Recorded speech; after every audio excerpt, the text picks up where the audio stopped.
The rarity of this car, the low number that were produced by Ferrari, is always a draw. Of course, it's such an iconic supercar, the Enzo.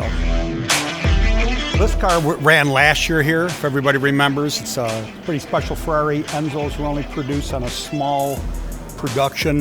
This done in '02. This car is owned by a local car guy here at M1, Tom Celani, out of his collection. A big Ferrari collector. Great car, super fast, super rare. These cars have increased in value quite a bit. Doesn't see a whole lot of track time, but a little bit. Always been a big Ferrari guy. The history, of course, here between Ford versus Ferrari is always helpful. Always a lot of fun, that rivalry. So, of course, you always think back to the first Ferrari I ever drove. I was a young guy and I owned a valet parking business, and I remember the first time I ever got behind the wheel of a Ferrari. I laughed, and now I think back of how many I've had and how many I've bought and sold.